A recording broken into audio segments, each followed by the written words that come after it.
Nahmaduhu wa nasta'inuhu wa nastaghfiruhu wa nastahdihi wa na'udzu billahi min shururi anfusina wa sayyiati a'malina. May yahdihillahu fala mudilla lahu wa may yudlilhu fala hadiya lahu. Ashhadu an la ilaha illallah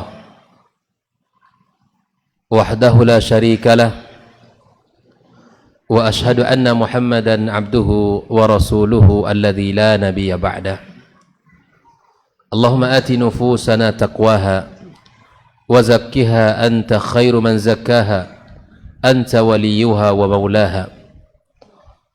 Rabbana hab lana min azwajina wa dhurriyyatina qurrata a'yun waj'alna lil muttaqina imama. Amma ba'd, ma'asyiral hadirin wal hadirat minal muslimin wal muslimat wal mustami'in wal mustami'at wal musyahidin wal musyahidat rahimanillahu wa iyyakum. Alhamdulillah, kita bersyukur kepada Allah Subhanahu wa taala. Malam yang indah ini kembali kita dipertemukan Allah di tempat yang sangat mulia ini, rumah Allah tabaraka wa taala. Setelah kita melaksanakan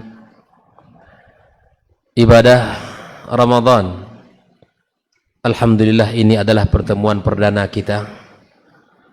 Mudah-mudahan apa yang kita pelajari, apa yang kita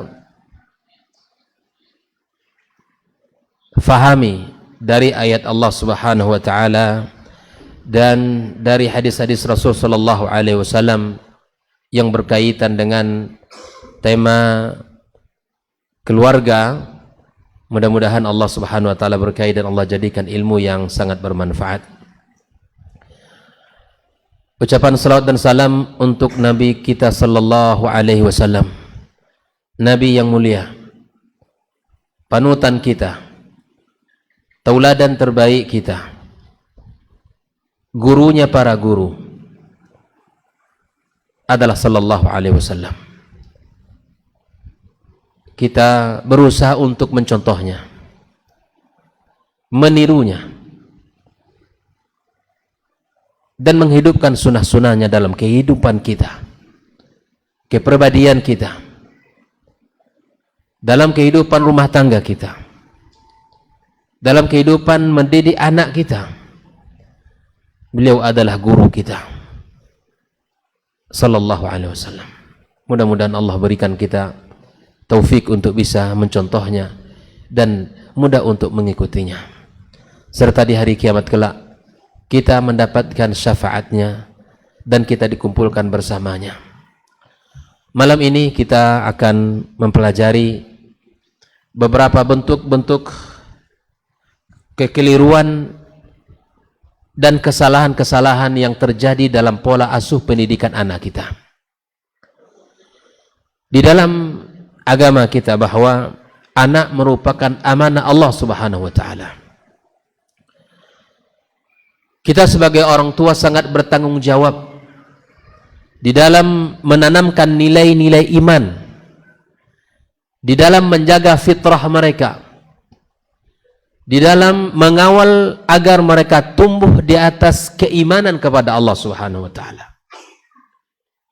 Namun terkadang di dalam kehidupan kita, di dalam mengasuh mereka, ada beberapa kekeliruan, kesalahan-kesalahan yang terkadang kesalahan itu diartikan berupa kasih sayang yang salah penempatan, dan itu akan berakibat fatal di dalam pengasuhan dan pendidikan anak kita. Kita tahu bahwa rumah merupakan sekolah pertama, lembaga awal bagi anak-anak kita sebelum dia belajar di lembaga pendidikan resmi. Rumah adalah tempat pertama anak kita menuntut ilmu. Waktu-waktu yang dihabiskan lebih banyak daripada di sekolahnya. Interaksi bersama orang tua sungguh sangat berpengaruh besar di dalam pembentukan karakter dan pribadi anaknya. Sejak ia lahir sampai ia tumbuh usia 5 tahun atau 6 tahun. Itu disebut oleh para ulama usia emas. Usia yang tidak boleh salah di dalam penanaman. Usia 0 sampai 2 itu usia yang sangat riskan, yaitu usia di mana kasih sayang itu harus full dari pengasuhan orang tuanya dengan cara menyusui. Usia 3 sampai 5 tahun adalah usia yang mana anak sangat pintar untuk meniru, sangat cerdas untuk melakukan apa yang ia lihat. Makanya pada usia itu pendidikan yang paling pantas, yang paling bagus adalah qudwah hasanah. Pendidikan di usia 3 sampai 5 tahun itu adalah pendidikan suri tauladan.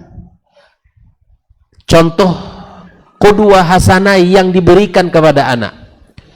Bapak Ibu semua yang dimuliakan Allah Tabaraka wa Ta'ala, di usia itu pendidikan yang paling cocok adalah mencontohkan kebaikan-kebaikan, di mana orang tua melaksanakan ibadah salat, bagi yang laki-laki berjamaah ke rumah Allah, sang ibu di rumah melaksanakan salat di awal waktu, kemudian orang tua juga membaca Al-Quranul Karim, di saat masuk rumah ucapkan salam, di saat masuk kamar mandi membaca doa, keluar kamar mandi baca doa, di saat dia pakai baju dia baca doa, melepaskan juga demikian, ketika berada di hadapan hidangan makanan pun demikian. Maka jangan sampai kita lalai untuk mengingatkan untuk membaca bismillah. Ini pendidikan-pendidikan, dan di saat itu boleh bagi kita untuk mengeraskan suara kita dalam artian agar anak ini faham bahwa ini adalah doa yang dibaca dalam rangka menanamkan nilai-nilai pendidikan itu pada anak kita. Usia 3 sampai 5 usia emas. Usia anak sangat pintar meniru apa yang ada sama orang tua. Dan itu akan berpengaruh terus sampai usia besar, menjelang tamyiz, bahkan sampai dia usia baliknya. Maka oleh karena itu berhati-hati kita di usia ini. Jangan sampai kita tidak memperhatikan adab-adab kita. Jangan sampai kita lalai terhadap syariat ini, karena anak itu akan terus mengikut kita apa yang telah kita lakukan. Kaum muslimin dan muslimat rahimakumullah, Rasulullah sallallahu alaihi wasallam telah menggambarkan dalam sebuah hadisnya, kullu mauludin yuladu 'alal fitrah.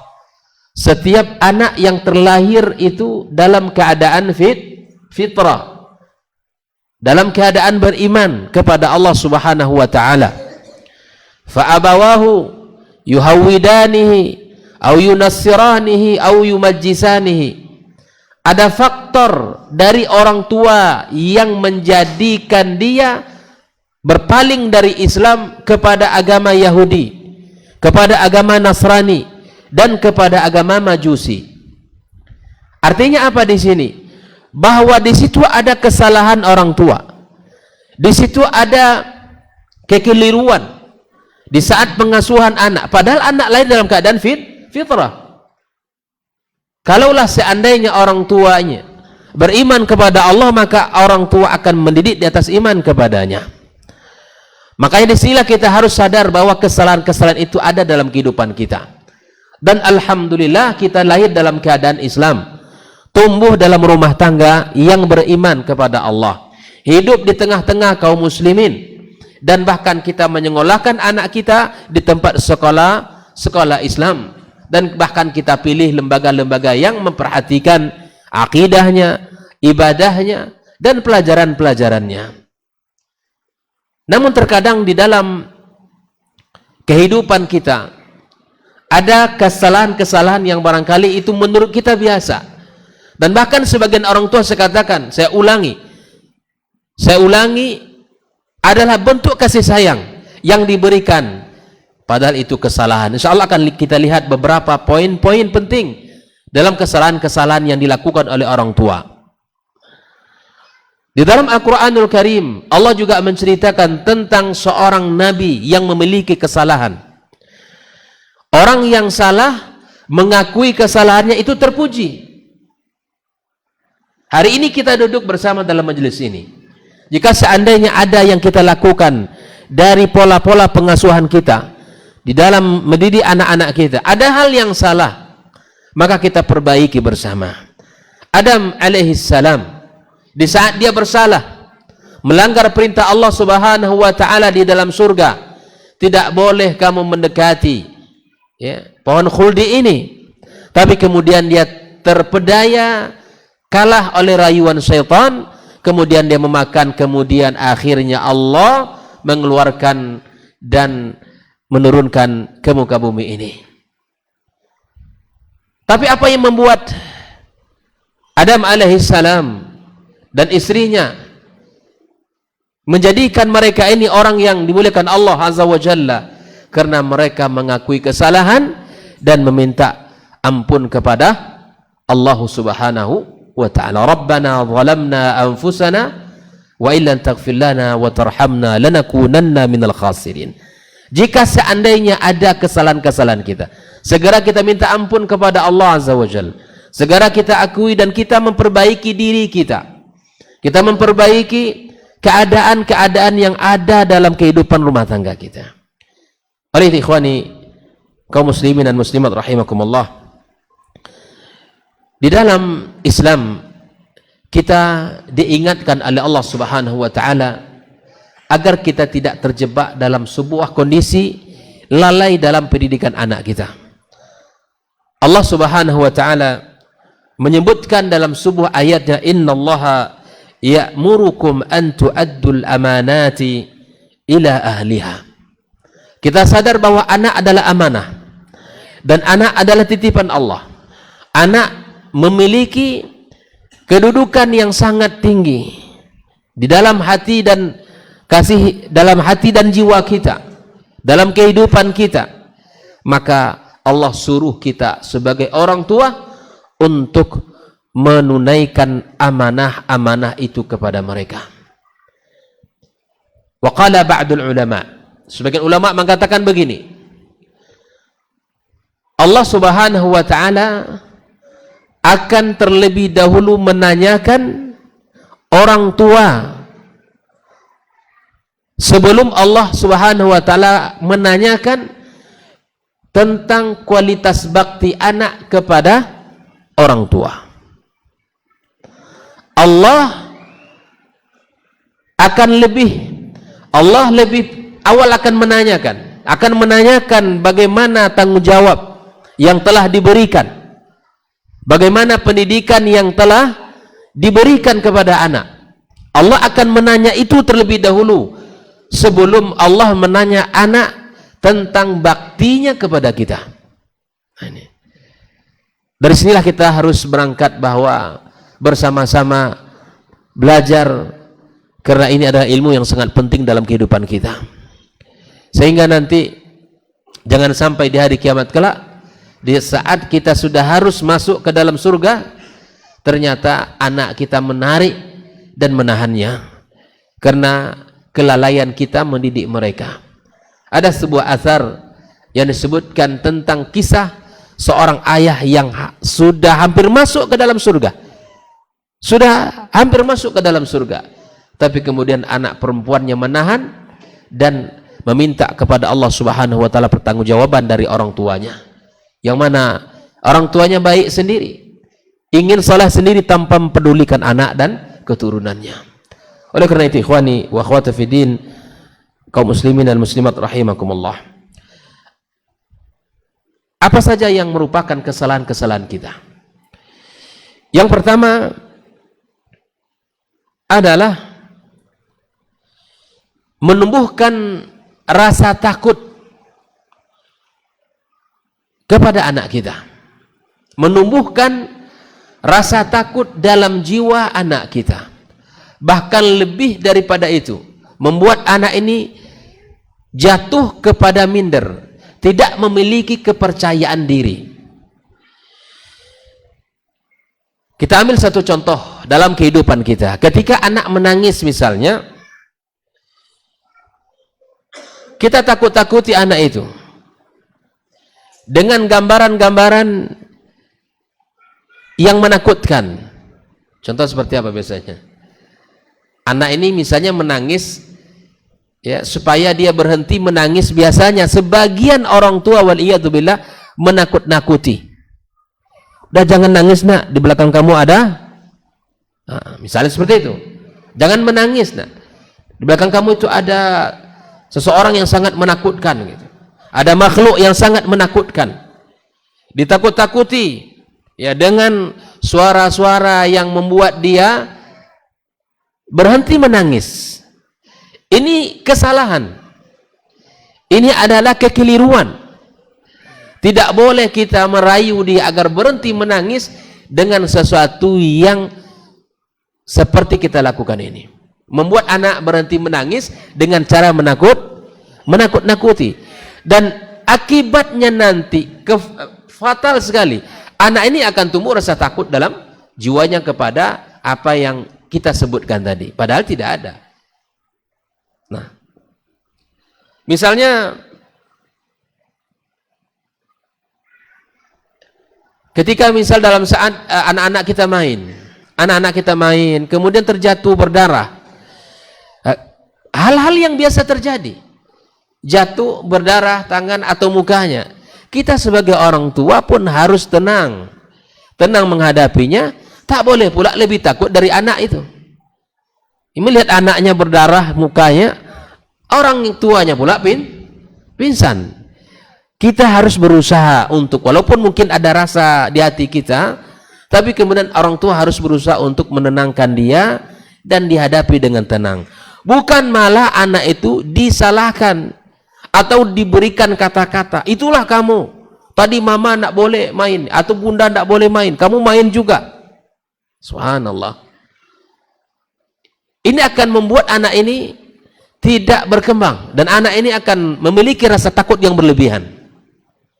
Nanti dia tidak akan sanggup, ya, pergi ke WC. Kemudian dia tidak berani untuk pergi, misalnya tidur sendirian. Nah, apa solusi yang bisa kita lakukan dalam bab-bab seperti ini? Maka kita kaitkan selalu kepada Allah. Kalau dia mulai takut kepada, ya, mungkin ke WC sendiri, bilang, Allah kita sangat kuat. Nah, Allah yang akan menjaga kita. Allah yang akan melindungi kita. Makhluk ini lemah. Sama siapa kamu takut? Takutlah kepada Allah Subhanahu wa ta'ala. Kaitkan, para bunda, para ummahat, sampaikan kisah-kisah yang membuat anak ini berani, yang membuat anak ini memiliki mental yang kuat, tidak mudah, ya, takut dalam kondisi yang sendiri, mati lampu, gitu kan, mati lampu, ke WC atau tidur sendiri atau tidur duluan di kamar, tidak berani. Ini takut yang berlebihan, diakibatkan kita sendiri yang membuat dia memiliki rasa takut seperti itu. Atau misalnya tontonan-tontonan. Hari ini banyak sekali tontonan-tontonan. Maka jauhkan anak-anak kita dari cerita-cerita dan tontonan-tontonan yang membuat dia memiliki mental yang lemah. Ini yang pertama. Kesalahan-kesalahan kita adalah di saat anak menangis atau di saat anak salah, kita takut-takuti. Atau mungkin anak kita ajak, dia sudah berhenti dari main. Ada cara yang paling cepat untuk membuat dia berhenti main. Langsung kita padamkan lampu, kita buat kata kalimat-kalimat. Udah, anak itu pasti berpindah dan berhenti main. Ini tidak benar. Cara-cara seperti ini, ya, tidaklah menanamkan kebaikan pada anak, justru akan melemahkan jiwa anak. Kemudian di antara kesalahan-kesalahan di dalam pendidikan anak adalah membiasakan anak hidup berfoya-foya, hidup dalam kemewahan yang berlebih-lebihan. Kehidupan yang seperti ini, ikhwani kaum muslimin rahimakumullah, anak akan menjadi tumbuh di atas kemewahan, dan dia akan hanya tahu bahwa dia memiliki segala-galanya. Ini anak ini tidak akan tahu yang namanya kesulitan orang tua. Hanya akan mementingkan dirinya. Tidak akan peduli kepada siapapun. Dia hanya tahu tentang apa yang ia miliki, apa yang ia sukai dapat. Apa saja yang ia inginkan semua tersedia. Maka pendidikan seperti ini kata para ulama juga tidak baik. Kita sampaikan kepada anak kita bahwa Allah Subhanahu wa taala memberikan nikmat ini kepada kita. Allah, kita syukuri atas apa yang Allah berikan kepada kita. Dan ingat mudah bagi Allah untuk mencabut semua nikmat ini. Maka kaitkan segala apa yang Bapak Ibu dapatkan dan Bapak Ibu berikan kepada anak kita dengan Allah Subhanahu wa taala, agar anak itu tahu bahwa itu rezeki dari Allah. Bahwa anak kita ini supaya dia faham bahwa ini adalah nikmat, kaitkan kepada Allah Subhanahu wa taala. Jangan pernah kita melupakan dialog-dialog ini kepada anak kita. Ingatkan ke mereka. Ingatkan. Maka jauhkan hidup berfoya-foya, hidup yang penuh dengan segala kenikmatan yang sangat luar biasa. Tapi sebaliknya nanti, dalam poin berikutnya, kita tidak boleh juga, di antara bentuk kesalahan-kesalahan yang fatal adalah kita tidak boleh terlalu pelit pada anak, bahkan pelit yang melampaui batas. Perhatikan baik-baik, bahwa kita tidak boleh terlalu pelit kepada anak kita. Bahkan kita tidak boleh menahan sesuatu yang dia inginkan dan menahan itu melampaui batas. Karena anak ketika kita tahan seleranya dan keinginannya, dia akan berusaha mendapatkan dengan cara ia sendiri. Saya pernah mendapatkan kasus seperti ini. Anaknya suka mencuri, Pak. Saya pernah mendapatkan kasus ini. Anaknya suka mencuri, mengambil barang orang dengan mudah. Saya mencoba untuk menggali, kemudian saya dapatkan. Saya sudah menduga bahwa, karena saya pernah membaca, orang tua yang terlalu pelit kepada anak, maka anak itu akan mendapatkan keinginan dengan cara ia sendiri. Anak itu mudah mencuri. Yang kedua, anak itu akan sangat tamak dan suka kepada apa yang dimiliki orang. Karena seleranya di rumahnya tidak dapat, Pak. Makanan orang itu sangat disukai sama dia. Sedikit-sedikit dia akan minta. Sedikit dia akan minta ke kawannya. Bukan tercela meminta, tapi karena dia tidak mendapatkan itu di rumahnya. Padahal orang tuanya mampu untuk memberikan itu. Kita sebagai orang tua, ada saatnya kita ini membangun kebersamaan kita, membangun kasih sayang ini dengan memberikan apa yang mereka sukai. Sekali waktu misalnya kita dalam rumah tangga, sekali waktu makan bersama-sama keluar, makan makanan yang mungkin jarang kita makan di rumah, makan di luar bersama-sama, ajak anak dan istri kita.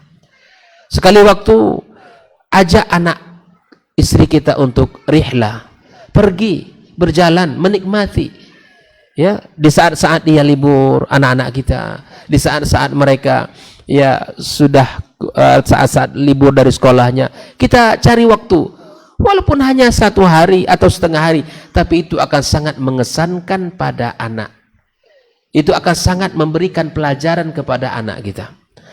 Nah, kesalahan bahwa kita tidak boleh berfoya-foya memberikan harta yang berlebihan kepada anak, sehingga anak tidak akan tahu tentang harta, tentang nikmat, tentang apa yang Allah yang diberikan kepadanya. Sebaliknya kita juga tidak boleh menjadi orang tua yang bakhil, menjadi orang tua yang pelit, yang terlalu menahan, yang terlalu menahan selera anak.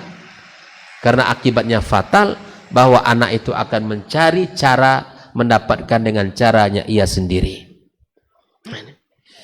Kaum muslimin dan muslimat rahimakumullah.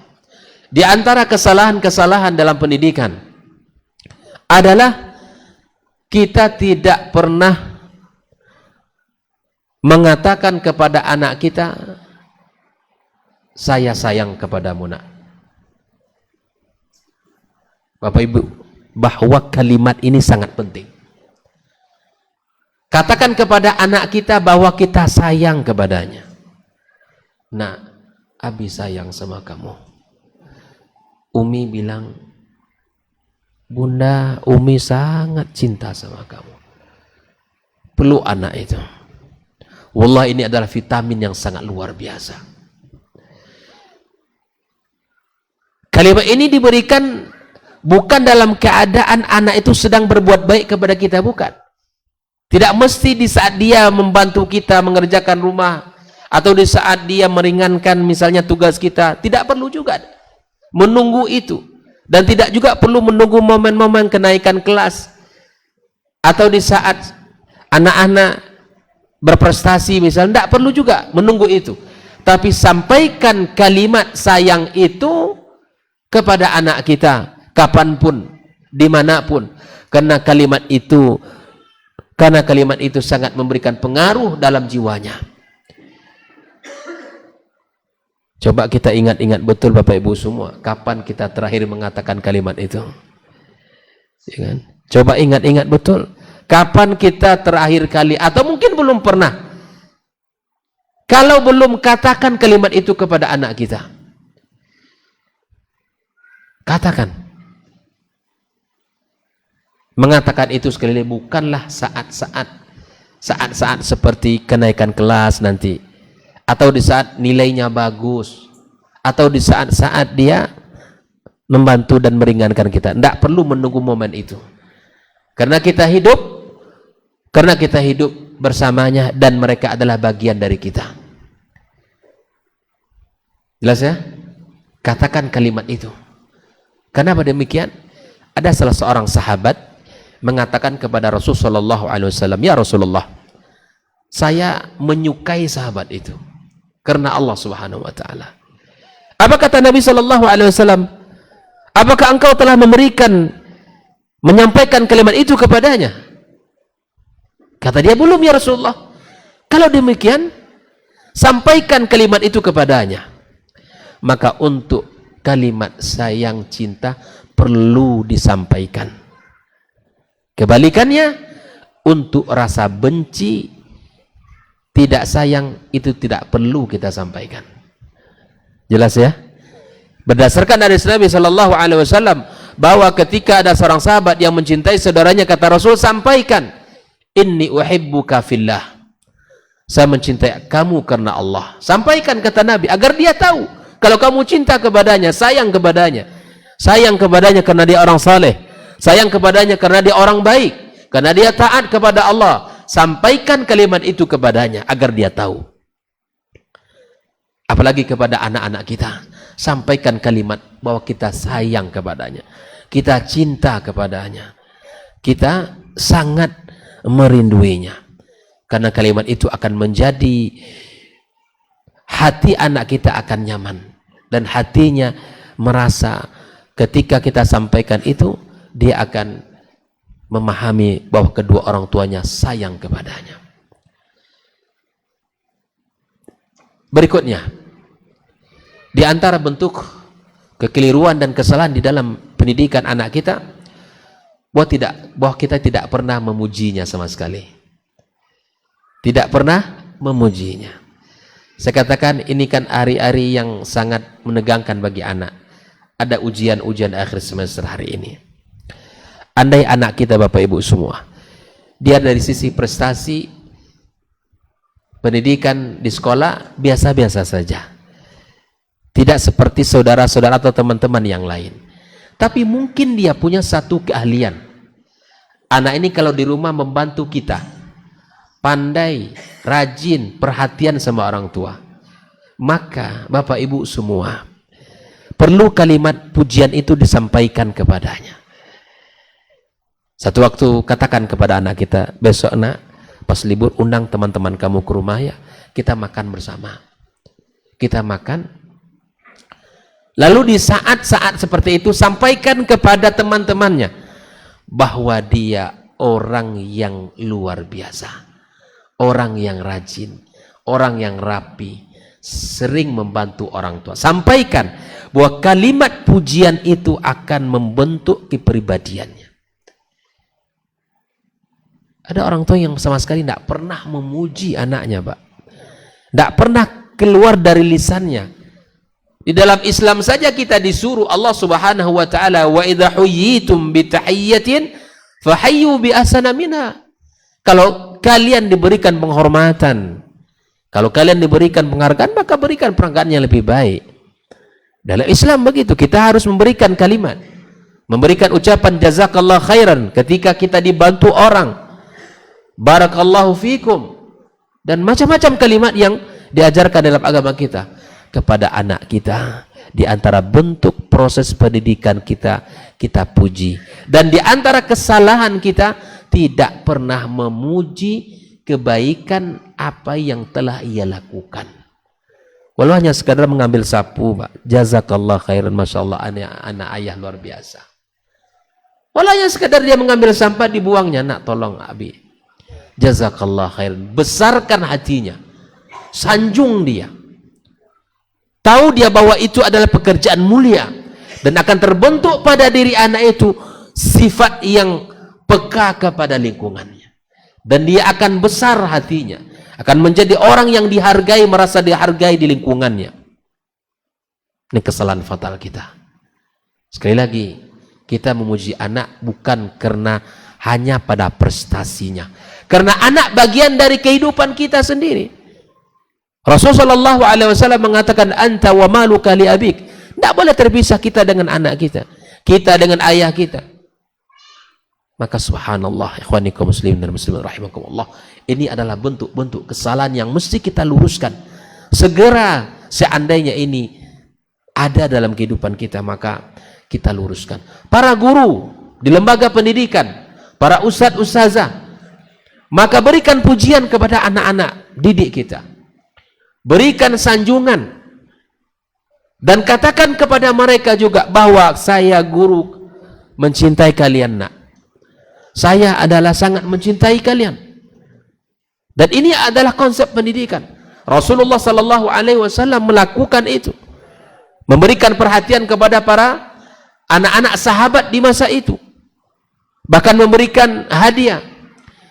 Nabi sallallahu alaihi wasallam bahkan pernah satu ketika membuat sebuah kalimat mengatakan, wah, siapa yang di antara kalian yang cepat sampai kepadaku, aku akan berikan hadiah. Disampaikan oleh Nabi seperti itu, diberikan hadiah. Makanya Nabi tidak heran ketika Rasulullah SAW datang dari safar, yang menyambut itu yang ramainya anak-anak. Karena Nabi SAW itu sangat sayang kepada anak, sangat perhatian kepada anak-anak. Tidaklah Nabi berjumpa dengan anak kecuali ia sapa, kecuali Nabi SAW cium, kecuali Nabi SAW usap kepalanya. Ini terkadang kita untuk anak kita sendiri tidak pernah kita ucapkan salam, kita cium, bahkan kita usap kepalanya. Makanya di saat Aqra' ibn Habis, seorang sahabat yang punya 10 anak, masih ingat kisahnya? Beliau punya anak 10 orang, tapi dia mengaku tidak pernah mencium satu kali pun dari anak yang 10 itu. Siapa yang 10 anak di sini? Kalah kita, tidak ada ya? Ada bang? Berapa? Masih 2. Masih 2. Insya Allah ada kemungkinan nambah. Insya Allah 10 anaknya. Ya. Tidak pernah dia cium. Nabi SAW tegur dengan mengatakan, man la yarham la yurham. Yang tidak pandai berkasih sayang, kata Rasul, tak akan disayangi oleh Allah Subhanahu wa ta'ala. Ya Allah, perlu anak kita cium mereka. Apalagi di saat-saat kita pulang kerja atau mungkin pulang safar, anak kita rindu menunggu kita. Ustadz, mencium anak itu apa cukup dia usia-usia kecil? Tidak, sampai tua, sampai besar pun tidak ada masalah. Bahkan sampai dia menikah pun tidak ada masalah. Ini anak kita, bentuk kasih sayang kita kepadanya. Cium kepalanya, cium jidatnya, hati-hati nak. Saya dan kita mungkin juga merasakan. Dan berapa umur kita hari ini? Kepala 4, kepala 5. Kalau ada anak orang tua kita masih hidup ya, mak kita masih hidup atau bapak kita masih hidup, mak kita lah mungkin kalau masih hidup, balik kampung kita jumpa kita dengan mak kita, diciumnya kita, apa rasanya bang? Luar biasa yang enak. Apalagi anak-anak, orang tua saja dicium masih suka, apalagi anak-anak. Ini kesalahan fatal kita, tidak pernah kita mencium anak kita. Datang anak kita ingin manja-manja, oke saya sana.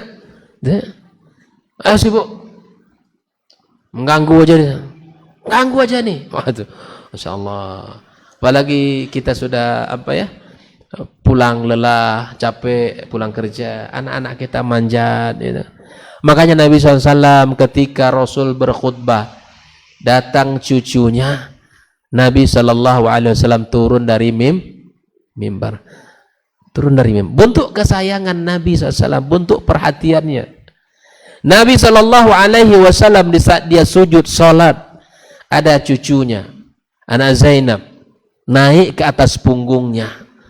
Nabi SAW tahan sujud lama, sampai ada sahabat yang mengira terjadi sesuatu kepada Rasul Sallallahu Alaihi Wasallam. Dikiranya ada sesuatu yang terjadi. Setelah salat Nabi Sallallahu Alaihi Wasallam sampaikan, tadi cucu saya naik ke punggung di saat saya sujud. Saya biarkan dia untuk menyelesaikan hajatnya bermain. Kemudian setelah itu baru saya duduk. Bayangkan. Suatu ketika Rasul Sallallahu Alaihi Wasallam pengen panjang solat berjamaahnya.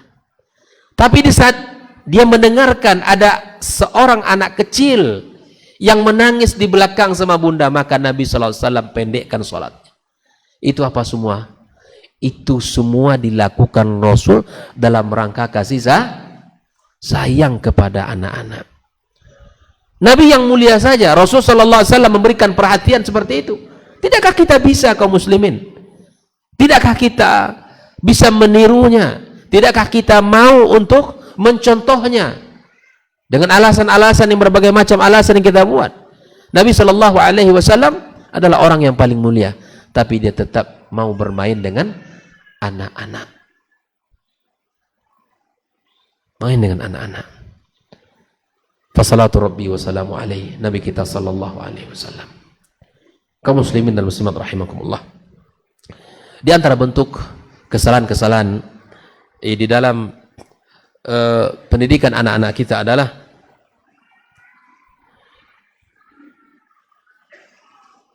kita hanya membutuhkan kebutuhan jasmani saja. Kita hanya membutuhkan kebutuhan jasmani saja, tanpa kita perhatikan ruh-ruh, tanpa kita memperhatikan keimanan, tanpa kita memberikan pendidikan dari sisi keimanan-keimanan, bahwa anak-anak kita, bahwa dia akan tumbuh hidup di masa bukan di masa kita.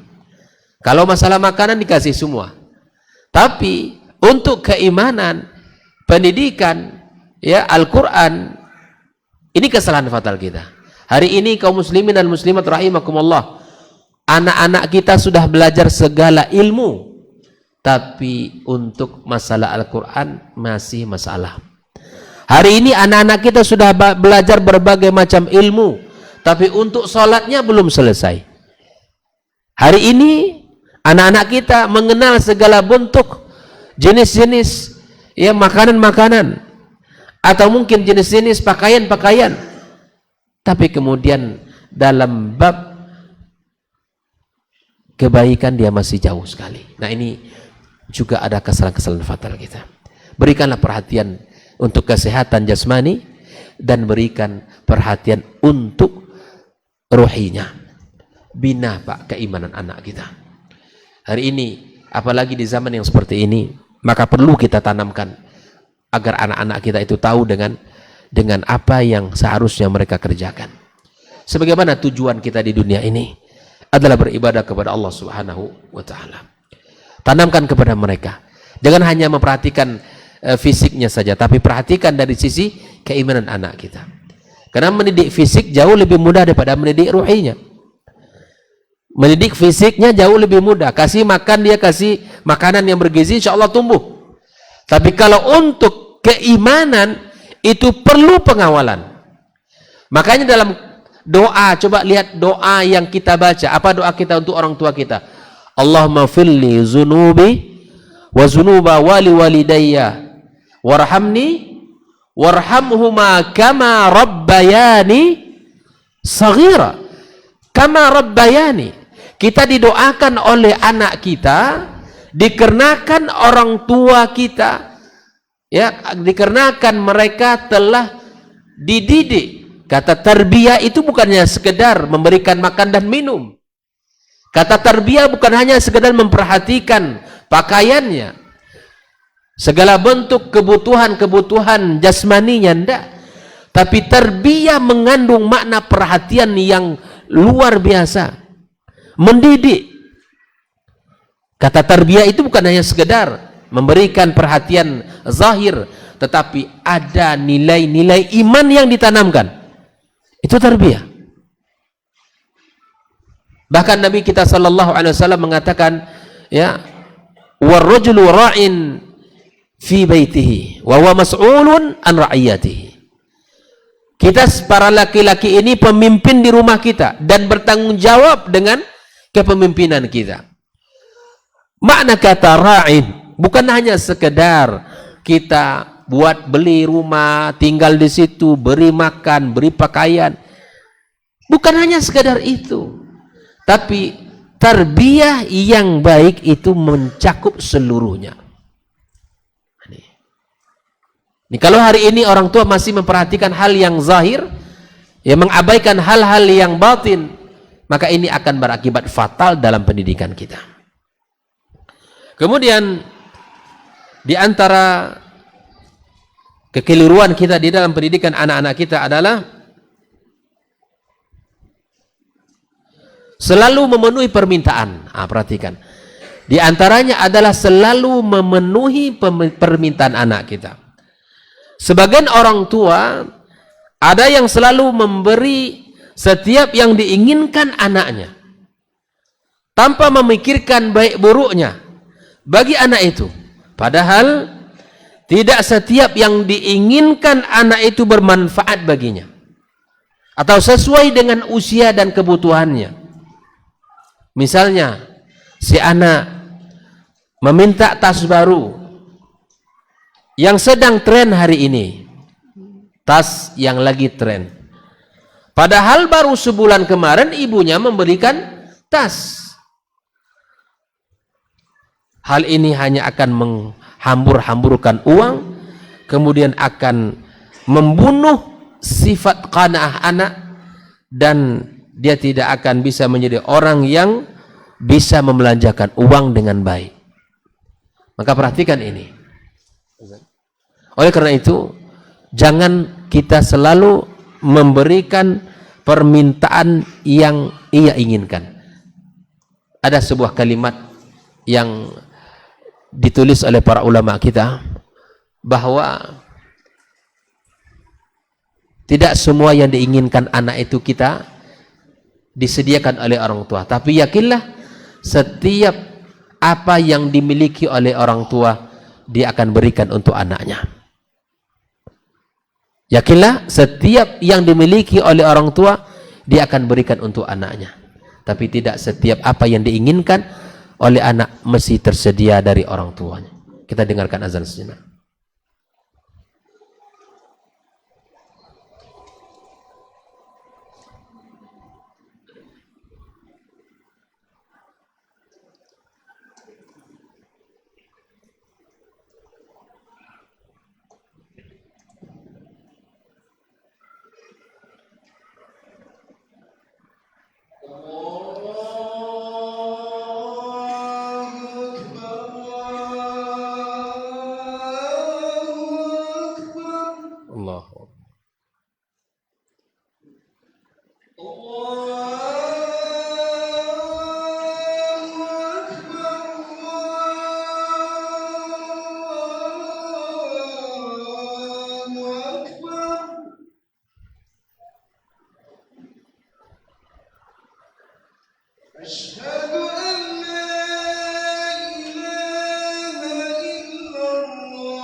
La ilaha illallah Muhammadur Rasulullah. Allahumma rabbana salatin qa'imah. Innaka la tukhliqu. Allahumma tub innaka antat tawwabur rahim. Bapak Ibu yang diberkahi Allah Subhanahu wa taala, kita lanjutkan di antara bentuk-bentuk kesalahan kita dalam pengasuhan anak kita dan pendidikannya adalah terlalu keras dan kaku menghadapi mereka sehingga perbuatan itu melampaui batas. Ada orang tua yang ingin anaknya disiplin, yang ingin anaknya tegas dan tidak melakukan kesalahan, sehingga sikap yang diberikan orang tua kaku dan keras, sehingga anak kalau kedapatan salah saja sedikit langsung dipukul, langsung diberikan hukuman. Padahal masalah pukulan itu di dalam Islam jelas. Usia yang dipukul itu usia 10 tahun. Wadribuhum 'alaiha wa hum amna 'ashara sinin. Berikan pukulan kepada mereka kalau sudah usia 10 tahun. Dan pukulan tentunya pukulan yang mendidik. Pukulan itu dalam rangka memberikan pemahaman kepada anak kalau itu salah, dan kesalahannya sudah dikasih tahu sebelumnya, bukan pukulan yang menunjukkan kita rasa dendam dan benci kepadanya, tidak, tapi kemudian itu kita berikan hanya untuk memberikan bahwa kesalahan yang dilakukan itu tidaklah ringan. Maka inilah diantara bentuk kesalahan yang sangat fatal, orang tua yang kasar, orang tua yang kaku, orang tua yang tidak menunjukkan kasih sayang. Kalau anak tidak mendapatkan kasih sayang penuh di rumah, maka anak akan mencari kasih sayang dengan orang lain, mendapatkannya di orang lain. Maka ini bahaya Bapak Ibu. para pelakor, para ya orang-orang yang ingin anak kita, anak-anak menjadi korban, itu mereka perhatiannya luar biasa, memberikan apa yang mereka butuhkan, kalimatnya lembut, ya, diberikan perhatian, lalu kemudian mereka nanti kalau sudah terikat dengannya, mereka akan dikorbankan dalam bisnis mereka. Tolong kita perhatikan, bagi para ayah yang kasar sama anak, dan ini dapat, dan ini sangat banyak kita dapatkan. Saya beberapa kali menemukan kasus ini. Betapa banyaknya anak-anak yang Masya Allah lebam, Pak, dipukul anak itu.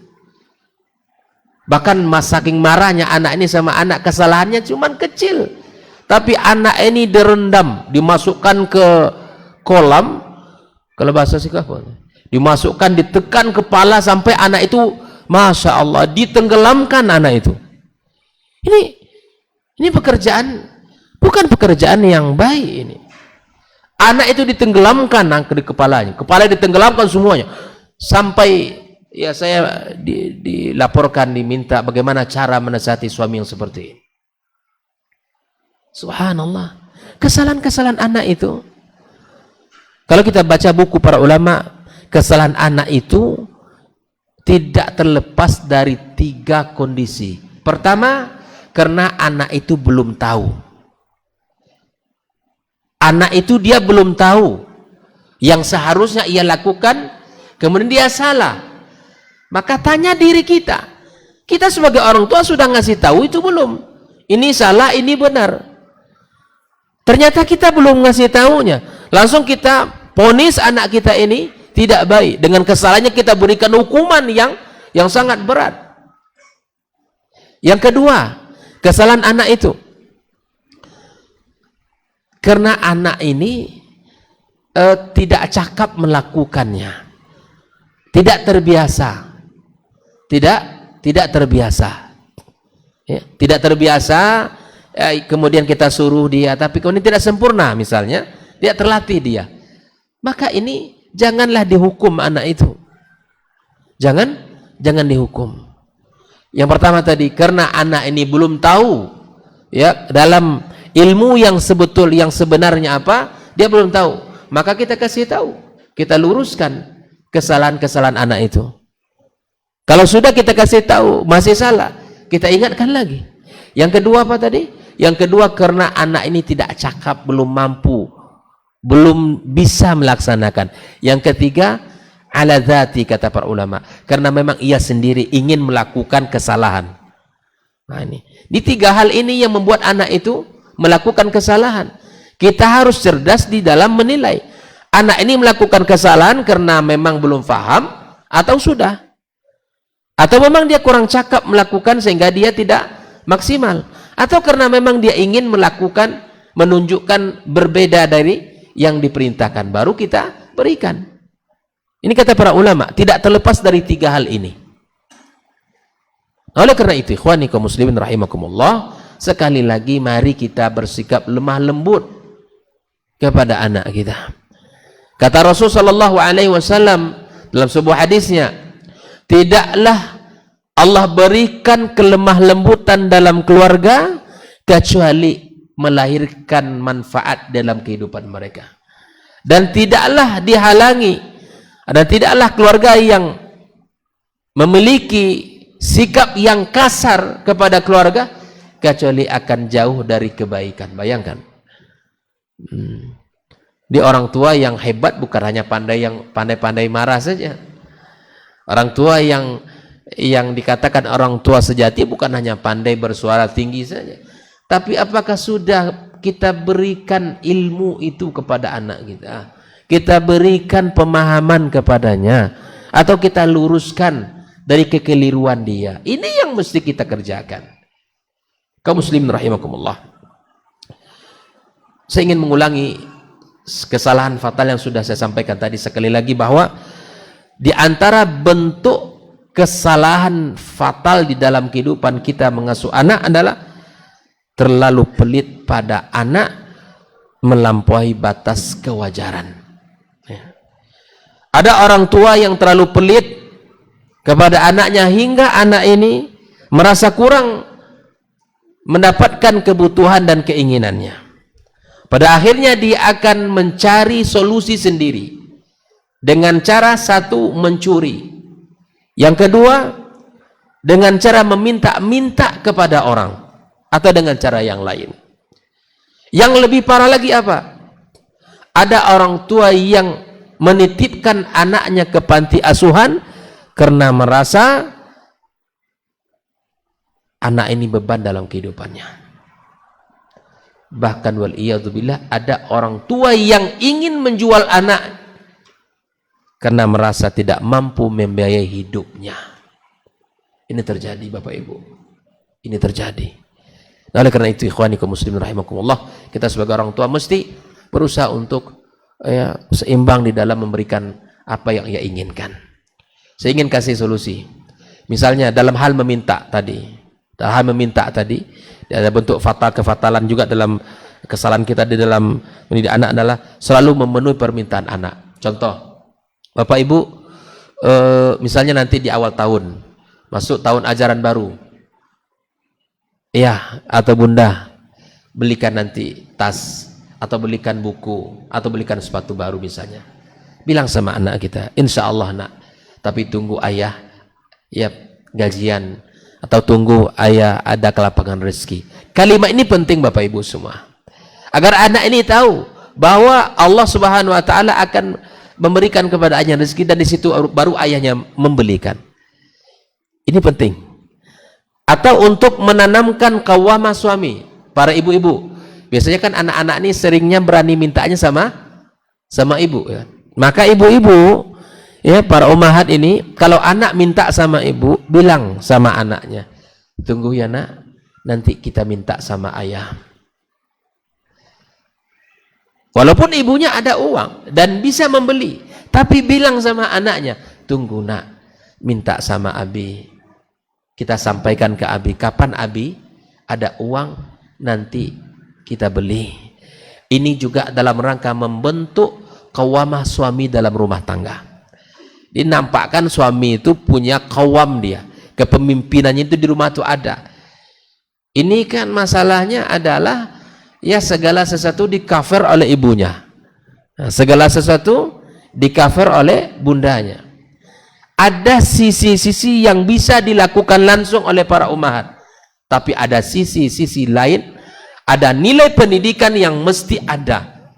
Contoh dalam membeli tadi, bahwa hak nafkah itu adalah ada pada tangan suami, uang itu ada pada tangan ayahnya. Maka ibu-ibu minta, sampaikan ke anak di saat anak minta, nanti nak, tunggu ayah pulang, tunggu nak, kita sampaikan ke ayah. Mudah-mudahan ayah ada rezeki dan bisa membelikan. Begitu. Tidak serta-merta langsung apa yang dia minta langsung dapat. Ini anak ini akan, kalau seperti ini, dia tidak tahu akan namanya kehidupan nanti. Anak tidak akan tahu dengan hal-hal yang mesti ya didapatkan secara bertahap. Kaum muslimin rahimakumullah. Di antara bentuk kesalahan-kesalahan di dalam pendidikan anak kita adalah terlalu berprasangka baik kepada anak. Bukan tidak boleh, tapi ini mesti kita coba untuk memfilternya. Ya, terkadang ada orang tua yang selalu berprasangka baik kepada anak, menyangka bila anak-anaknya baik-baik saja dan merasa tidak perlu ada yang dikhawatirkan. Ini juga perkara yang sangat salah, yang sangat fatal.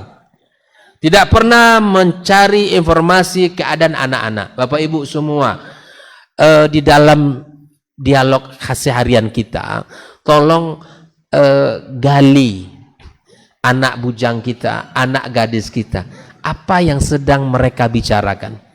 Cari informasi itu. Para ummahat di rumah dengan anak gadisnya, dialog dengan mereka. Apa sih nak, lagi apa kalian di sekolah? Bagaimana teman-teman? Cari informasi itu agar kita tahu sama siapa anak kita bergaul dan sama siapa dia berjalan, siapa teman-teman dekatnya dan siapa yang menjadi ngobrolnya setiap hari di sekolahnya. Cari tahu itu. Jangan dianggap udah beres saja. Anak pergi sekolah, kemudian pulang, kasih uang, selesai, seakan sudah anak ini baik-baik saja. Tidak. Kita perlu menggali informasi. Apalagi anak bujang kita. Anak bujang kita perlu kita gali informasi. Apa yang sedang dibicarakannya, apa yang sedang asyik dalam kehidupan. Saya sering juga Bapak Ibu ya, mencoba duduk dengan anak gadis saya. Apa sih yang sedang dibicarakannya gitu kan? Ternyata banyak hal. Ada ya, itu tadi barang-barang yang sedang, teman yang ada masalah gitu kan. Teman yang ingin melakukan ini tapi dilarang oleh orang tua dan seterusnya. Kita tahu dunia mereka. Kita hidup di alam usia mereka. Oh, ternyata inilah yang dibutuhkan anak kita. Terkadang Bapak Ibu dengan sudah merasa memberikan uang, dengan merasa sudah memasakkan di pagi, makan siang, makan malam, seakan sudah selesai urusan. Tidak. Masih perlu kita untuk duduk menggali. Apalagi masa-masa liburan ini. Masa-masa ujian ini, gali anak-anak kita. Bagaimana tadi ujiannya nak? Bagaimana tadi menjawabnya? Semoga Allah mudahkan kamu. Itu asik itu Pak. Coba rasakanlah nanti, dimulailah. Rasakan gimana dialog dengan anak itu, ngalir. Dan kita Masya Allah bisa kita memberikan nasihat-nasihat di antara kalimat-kalimat yang sedang kita sampaikan. Ada dialog-dialog itu, kita bisa masukkan nasihat-nasihat itu kepadanya. Kaum muslimin yang milik Allah Subhanahu wa taala. Maka orang tua jangan terlalu merasa sudah selesai urusannya. Jangan sudah merasa sudah clear semuanya. Ya, kita mesti bertanya kepada anak-anak kita.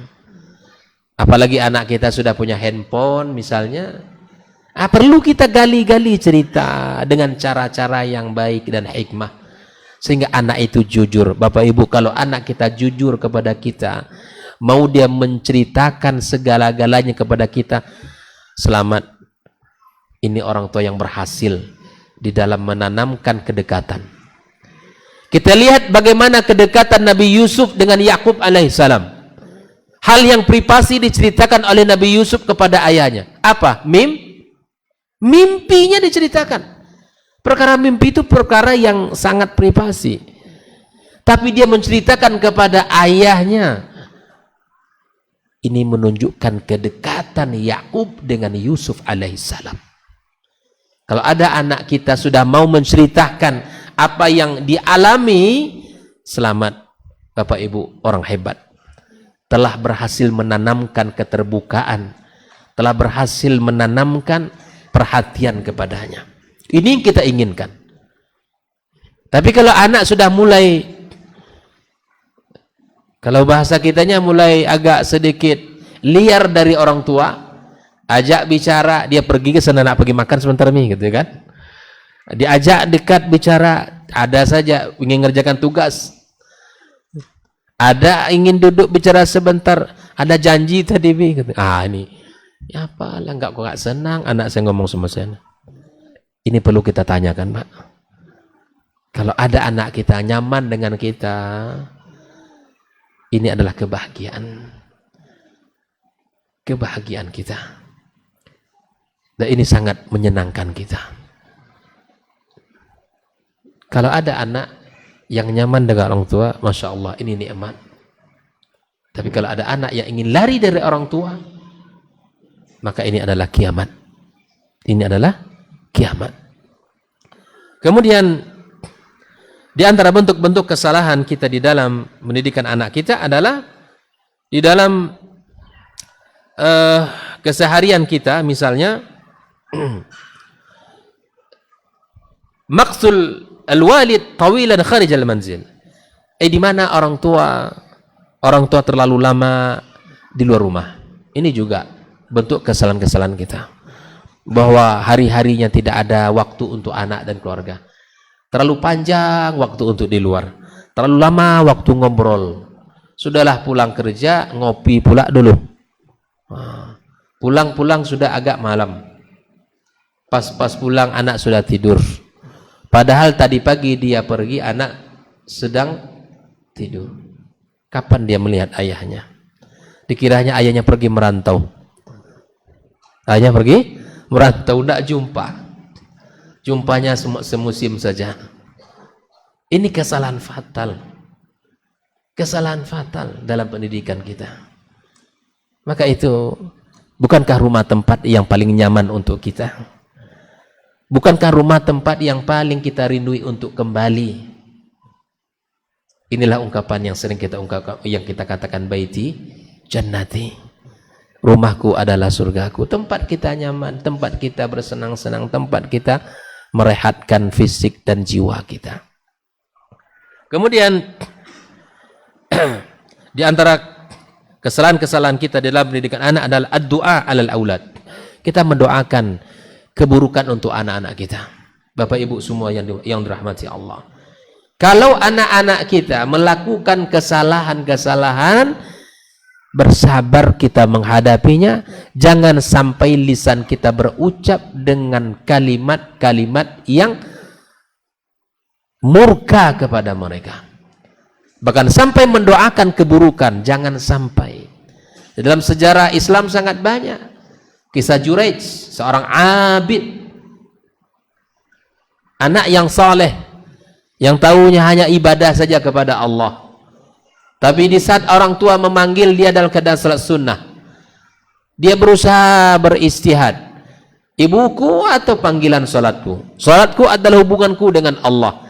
Tapi panggilan tadi adalah panggilan manusia. Tapi dia lupa, ternyata dia sedang salat sunnah. Sedangkan panggilan ibunya adalah panggilan yang wajib untuk dipenuhi. Di saat itulah ibunya mendoakan, ya Allah, jangan engkau cabut nyawanya kecuali setelah engkau uji dia. Fitnah yang sangat dahsyat yang diberikan kepada beliau. Bukan tanggung-tanggung, Pak. Sampai tempat ibadah yang digunakan untuk sholat itu dihancurkan oleh masyarakat. Ternyata engkau ini pura-pura alim saja, pura-pura ibadah saja. Karena ada seorang wanita yang baru melahirkan, membawa ke hakim, ini adalah anaknya Juraij. Ngeri fitnahnya, Pak. Ini anaknya Juraij. Semua orang terperanjat, terkejut. Ini rupanya yang dilakukan Juraij itu. Tapi kemudian setelah dipanggil oleh hakim, dia melewati sebuah proses ujian ini dan dia sadar. Kata beliau, asabatni da'watu ummi. Apa yang menimpaku ini adalah akibat doa ibuku. Makanya Juraij ketika dipanggil di hadapan hakim, minta izin. Apa dia katakan? Wahai hakim, izinkan saya untuk menanyakan ke anak kecil ini siapa ayahnya. Tiba-tiba di saat Juraij mengatakan siapa ayahmu nak, anak kecil ini dengan izin Allah bisa bicara. Bapak saya tukang pengembala kambing. Dia wanita ini ingin menggoda Juraij itu udah lama, tapi tidak berhasil. Saking frustasinya dia, dicarinya orang lain. Dapat pengembala kambing yang kurang iman. Terjadilah perbuatan yang keji itu. Hamil. Langsung dia ingin mengatakan kepada orang, ini adalah hasil perbuatan Juraij. Allah selamatkan Juraij. Tapi setelah melewati ujian yang pahit, sampai-sampai tempat ibadahnya itu dihancurkan oleh orang, marah. Kalau sudah sosial, masyarakat memberikan hukuman, kan tidak ada obatnya. Hukuman sosial itu paling berat, Pak. Ada orang yang mencuri, kalau sudah masyarakat menangani itu parah tuh. Gitu kan. Makanya polisi kalau terlambat itu akan bisa jadi nyawa itu melayang. Tak bisa orang menahan. Ini yang terjadi. Tempat ibadah Juraij hancur lebur. Tapi dia sadar ini adalah doa dari ibunya. Maka itu kita sebagai orang tua, Nabi SAW telah berpesan, la tad'u ala anfusikum, jangan kalian doakan keburukan untuk diri kalian. Wala tad'u ala auladikum, jangan doakan keburukan untuk anak-anak kalian. Wala tad'u ala amwalikum, dan juga jangan doakan keburukan atas harta-harta kalian. Ketika doa itu, kalimat itu disampaikan, bisa jadi di saat-saat mustajab Allah kabulkan doa kita. Waliyadzubillah. Seburuk apapun akhlak dan perilaku anak kita, tetap doakan kebaikan untuk mereka. Doakan agar Allah berikan hidayah. Doakan agar hatinya lunak dan menerima nasihat. Doakan dia berubah di satu saat nanti. Mungkin tidak dengan kalimat kita, nasihat kita, tapi bisa jadi dengan kalimat-kalimat guru, nasihat-nasihat sahabat dan orang-orang yang ada di masanya. Dengan kalimat itu akan bisa berubah. Maka apapun keadaan kondisi, kita serahkan kepada Allah Subhanahu wa ta'ala. Kemudian di antara kesalahan-kesalahan kita adalah melakukan kemungkaran-kemungkaran depan anak kita, melakukan maksiat dan kesalahan-kesalahan depan mereka. Ini jangan sampai ini kita lakukan sebagai orang tua. Dengan mudah saja tidak sholat depan anak-anak kita, atau mungkin melakukan perbuatan-perbuatan yang dibenci dalam syariat. Kita lakukan itu dalam depan anak kita, jangan. Karena ini adalah kesalahan dalam pendidikan. Karena apa yang dilihat oleh anak kita dari kita, itu akan tertanam dalam jiwanya. Baik itu perbuatan baik yang kita lakukan, itu akan membentuk karakter baik. Kalau perbuatan buruk yang kita lakukan depan mereka, itu akan menanamkan pada jiwa mereka. Dan bahkan mungkin akan mudah-mudah melakukan maksiat. Nah, oleh karena itu, ikhwani kaum muslimin rahimakumullah, di sini disebutkan oleh muallif kitab, ya, seperti jangan sampai kita disebutkan di sini kasyar bid-dukhan, halqul lihya, usama' al-aghani, seperti kita misalnya merokok depan anak kita, gitu kan. Kemudian kita mendengarkan musik depan anak kita mendengarkan, itu anak kita akan mudah. Jangan heran kalau anak kita suka pula, cepat pula merokok nanti, karena orang tuanya menunjukkan. Bahkan mungkin berani pula, Pak, minta rokok, Pak, katanya kan. Makanya curinya rokok bapaknya kehilangan, kok cepat kali sebungkus ini habis. Rupanya sudah ada kawannya. Waliyadzubillah. Atau mungkin mendengarkan musik. Atau mungkin kita, ya, dengan mudah tidak menjaga sunnah-sunnah seperti menjaga jenggot kita. Lakukan. Biasanya tampilan anak itu dekat dengan tampilan orang tua. Dan kebiasaan anak akan sangat dekat dengan kebiasaan orang tuanya. Atau mungkin menonton hal-hal yang dilarang, ya, film-film yang tidak bagus dan lain sebagainya. Dan itu sangat akan berpengaruh kepada anak-anak kita. Kemudian di antara bentuk-bentuk kesalahan fatal dalam rumah tangga kita adalah terjadinya pertengkaran hebat antara suami istri di depan anak-anak. Ini jika seandainya terjadi antara dua pasangan, maka jangan dilakukan atau ditampakkan di depan anak-anak mereka, atau jangan di hadapan mereka, karena itu akan sangat berpengaruh pada kejiwaan anak, akan sangat berpengaruh kepada kepribadian anak-anak kita. Maka kalaupun ada terjadi perselisihan antara kedua pasangan, maka hendaklah ya itu dilakukan, jangan di hadapan mereka. Kalaupun seandainya, ini lebih parah lagi, apalagi orang tuanya, suaminya memukuli istrinya, atau mungkin menganiaya istrinya, menyakiti fisik istrinya, ini ditengok oleh anaknya langsung, ini sangat berpengaruh. Maka ini akan bisa mendatangkan trauma dalam jiwa anak, bahkan terekam dalam jiwa anak kalau orang tuanya ini adalah orang tua yang tidak baik, bapak yang kasar, bapak yang tidak tahu dengan kasih sayang. Ini akan menjadikan anak itu terbentuk pula pribadi itu padanya. Kalau di rumah kita sering nendang pintu misalnya, anak-anak kita jangan heran nanti kalau dia sudah besar sering tendang pintu. Kita sering banting-banting pintu. Jangan heran nanti kalau anak sudah mulai meranjak besar, banting-banting pintu. Karena apa yang kita contohkan itu sangat mudah ditiru oleh anak-anak kita. Bapak Ibu semuanya Allah Subhanahu wa taala, sesungguhnya ya pembahasan tentang kesan-kesan ini sangat banyak ya. Masih sangat banyak sekali. Kalau dalam kitab ini adalah sampai puluhan ya, tapi kemudian tentu waktu yang membatasi kita semuanya ya, tidak bisa kita bahas satu persatu. Insyaallah kita akan lanjutkan pada pertemuan berikutnya sehingga kita bisa membahas, mengetahui, memahami apa saja yang menjadi kesalahan-kesalahan kita, apa saja yang menjadi kekurangan-kekurangan yang harus kita hindari bersama. Oleh ikhwani kaum muslimin rahimakumullah, apa yang sudah kita sampaikan tadi, jika seandainya ada dalam kehidupan kita, maka kita minta ampun kepada Allah Subhanahu wa taala dan kita perbaiki diri kita. Dan jika seandainya sudah benar dalam proses pendidikan kita, maka lakukan dan terus kembangkan agar anak-anak kita menjadi anak-anak yang saleh dan saleha, anak-anak penyejuk mata, dan anak-anak yang akan bisa menjadikan kita orang-orang yang bangga kepada mereka di dunia dan di akhirat kelak. Baik.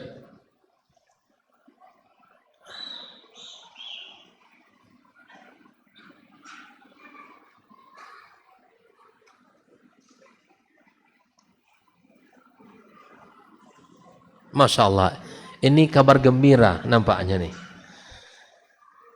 Saya akan bacakan kabar gembira ini. Bismillahirrahmanirrahim. Pengurus Masjid Raudatus Salihin menyiapkan bingkisan untuk ayah dan bunda yang dari awal hingga akhir kajian ini duduk di masjid dengan serius dan baik mengikuti kajian ini, dengan syarat duduk di masjid menyimak kajian bersama Ananda tersayang. Silahkan menemui pengurus setelah kajian ini. Masya Allah, bahagialah ayah dan bunda yang bawa anak duduk ngaji bersama anaknya. Selamat, dan jangan lupa bingkisan itu untuk diambil sama pengurus setelah sholat nanti. Wassallallahu ala nabiyyina Muhammadin wasallam. Assalamualaikum warahmatullahi wabarakatuh.